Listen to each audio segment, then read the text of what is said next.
utukufu wako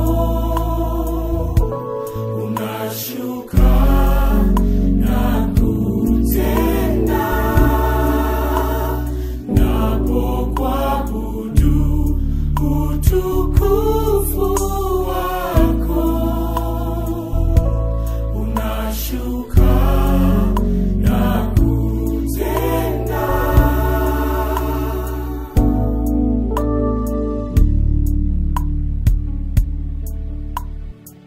Kama moto shuka sasa Bwana na utukufu wako tawala mawazo yangu, kuongea kwangu. Utukufu wako unashuka sasa na unaponya tumbo la mama yule, na hata wewe ugonjwa ambao daktari amesema hauna dawa, pokea sasa dawa toka msalabani. Sema, kwa kupigwa kwako Yesu mimi nimepona. Maana utukufu wa Mungu unatenda. Hallelujah.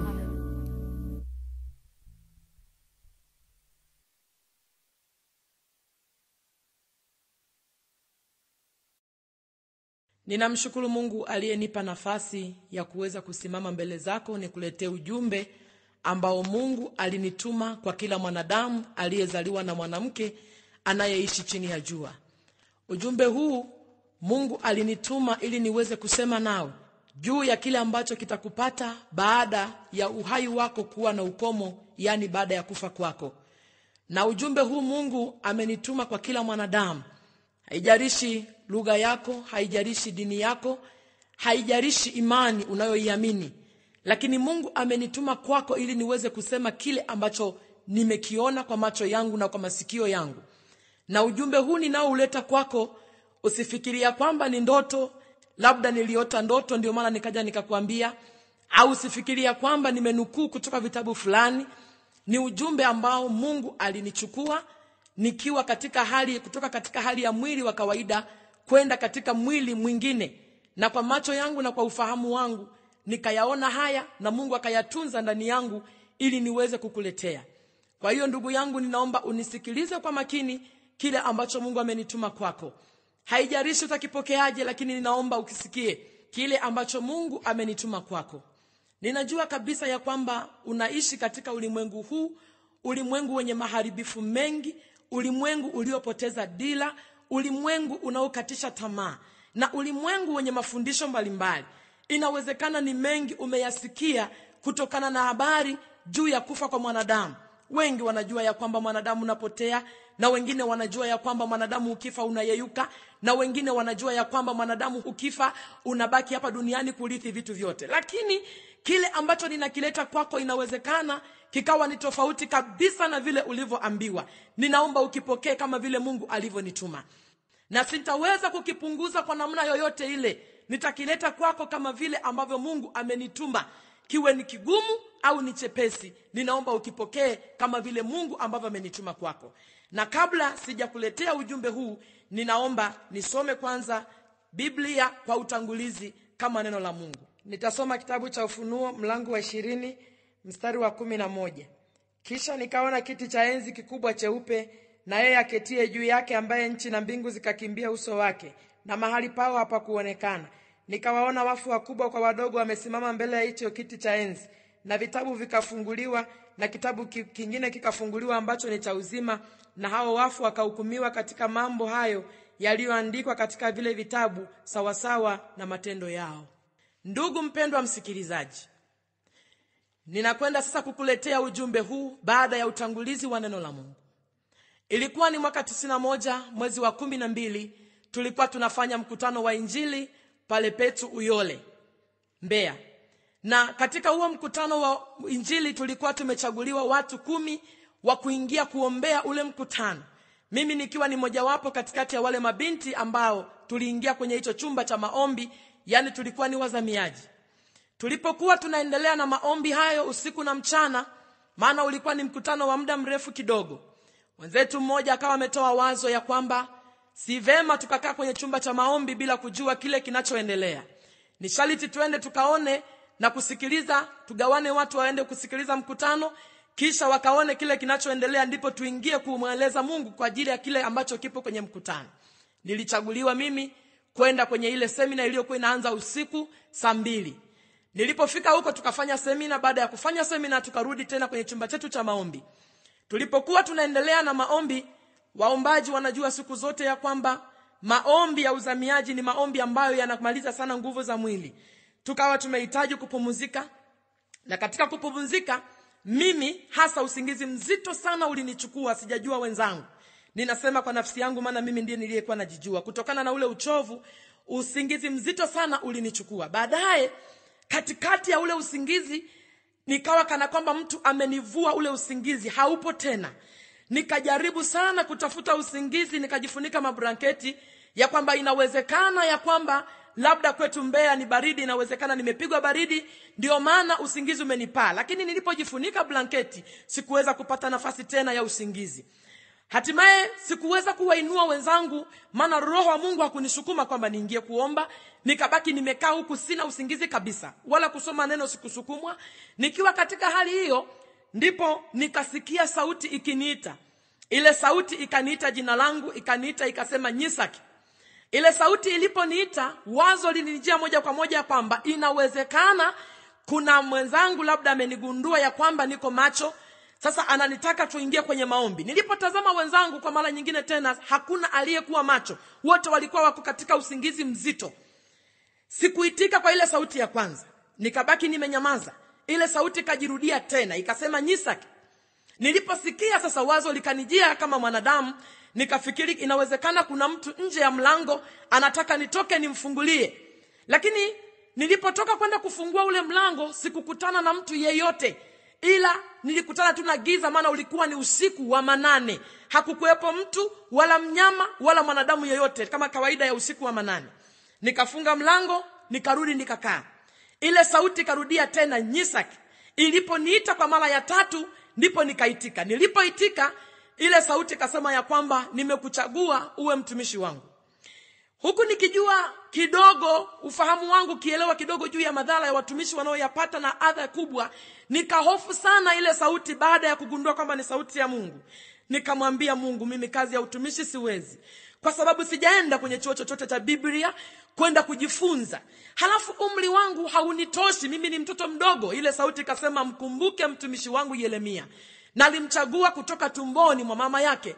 Hakufanya ile kazi kwa sababu alisomea, hakufanya kwa sababu alikuwa na ujuzi nayo. Alifanya kwa sababu mimi Mungu nilikuwa ndani yake. Nikaendelea kulia sana, nikiendelea kuomba kwamba Mungu, ninaomba mchague mtu mwingine, mimi siwezi. Nikijitazama jinsi nilivyo, umri wangu na jinsi nilivyo, nikahofu sana. Lakini ile sauti kasema nimekuchagua uwe mtumishi wangu. Hutafanya hiyo kazi kwa shauri lako, utafanya kwa sababu mimi Mungu nimekutuma. Nikaendelea sana kupigishana kelele na ile sauti, huku nikiendelea kulia kwa sauti nikihofu. Baadaye Mungu akaniambia kwamba nimekuchagua usihofu. Baadaye dada mmoja aliyekuwa kote kwenye chumba kile cha maombi, aliposikia ile sauti yangu nikilia, ikawa imewaamsha. Baadaye akasema Nyisaki, ikiwa Mungu amekuchagua huna sababu ya kukataa. Bwana Yesu asifiwe sana. Nikiwa katika hali hiyo, dada yule akanitia moyo, tukaanza kuomba. Tulipoendelea kuomba na wenzetu pia wakaamka, tukaendelea kuomba. Hatukulala tena mpaka kulipopambazuka kwa ajili, tukaendelea kujiandaa, tukaoga, tukapata chai, tukaenda tena kwenye mkutano. Ikawa wakaniomba tena mwenyewe kwamba Nyisaki na wengine kadhaa mtakwenda kwenye semina ya asubuhi.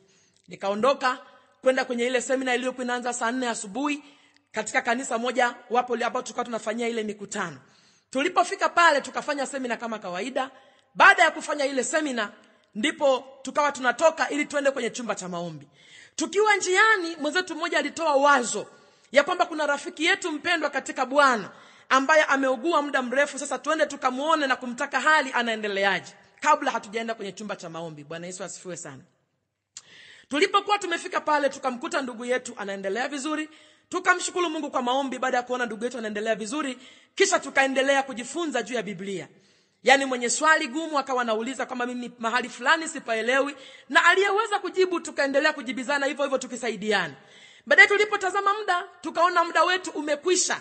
Tunatakiwa tena tuende kwenye chumba cha maombi ili tukawapokee wenzetu wanaotakiwa waende kwenye mkutano wa jioni. Sisi tukave ile nafasi tuingie kwenye maombi. Ndipo tukasema jamani, kama tulipofungua kwa maombi na kumshukuru Mungu, ndivyo tufunge kwa maombi. Ninachokumbuka kitu kimoja ni kwamba tulikuwa katika hali ya kumwabudu Mungu. Tulipoendelea kumwabudu Mungu katika kile chumba, tunaendelea kuabudu, ghafla kufumba na kufumbua, nikashangaa nimetoka kwenye mwili wangu wa kawaida, nimepelekwa sehemu nyingine tofauti na mazoea yangu. Ninaposema tofauti na mazoea, maana yake nilipelekwa eneo moja. Lile eneo lilikuwa ni bonde moja kubwa sana. Lile bonde lilikuwa hakuna kitu chochote kilukacho wala kitambacho. Na lile bonde lilikuwa halina nyumba, lilikuwa halina miti, lilikuwa halina wanyama wala wanadamu. Kama nilivyosema, hakuna kitu chochote kilukacho wala kitambacho. Tofauti kabisa na mazingira ya nyumbani. Hata hali ya hewa ilikuwa ni tofauti kabisa. Sasa nikaanza kuwa na maswali moyoni mwangu, na nikajikuta niko peke yangu kwenye lile eneo. Nikaanza kujiuliza, nilikuwa ndani ya nyumba pamoja na wenzangu, tukiongea, tukiingia, tukijadili mambo mengi. Sasa nimefikaje huku? Na nilikuwa nyumbani ambako vitu vingi vinaonekana, miti, majumba na magari na vitu vingine. Nimefikaje mahali hapa? Nikajiuliza maswali mengi bila kupata majibu. Baadaye nikawa nimekata tamaa. Nikasema aliyenileta huku ndiye atakayejua namna ya kunirudisha nyumbani. Bwana Yesu asifiwe sana. Nikiwa nimekata tamaa hivyo, nikaamua kukaa chini. Nilipokuwa nimekaa chini, ndipo nikasikia nyuma yangu sauti ya mtu ikiniita. Ile sauti ikasema, Nyisak, inuka nifuate. Nilipogeuka nyuma kutazama, nikakutana na mtu mmoja. Nikisema ni mtu yuko umbo ni kama mwanadamu, lakini jinsi alikuwa nimekanyaga mimi, alikuwa yupo hewani kidogo tofauti na nilivyokuwa nimekanyaga mimi. Na macho yake yalikuwa kama miale ya moto. Nilipomtazama sana, sijajua ni nani, tunaelekea wapi sijui, nikainuka nikaanza kumfuata. Yeye akawa amenitangulia mbele, mimi namfuata nyuma. Tulipoendelea kutembea na ile safari, sijajua tunakoelekea ni wapi. Maana hofu imenishika, sijajua ni mazingira gani, nimefikaje, na huyo mtu sijawahi kumuona. Bwana Yesu asifiwe sana. Tulipoendelea na ile safari, nikaanza kusikia mungurumo unanijia kwa mbali masikioni mwangu. Mwanzo sikuweza kugundua ni mungurumo wa kitu gani. Lakini tulipoendelea kutembea, kusonga mbele, ndipo ule mungurumo ulivyokuwa unanijia kwa kasi. Lakini sikuweza kuuliza mapema kwamba ni mungurumo unasababishwa na kitu gani. Matokeo yake, tulipokuwa tunazidi kwenda, nikainua macho yangu nikatazama juu kule tunakoenda. Nikakuta kumefunikwa na giza nene kupita kawaida.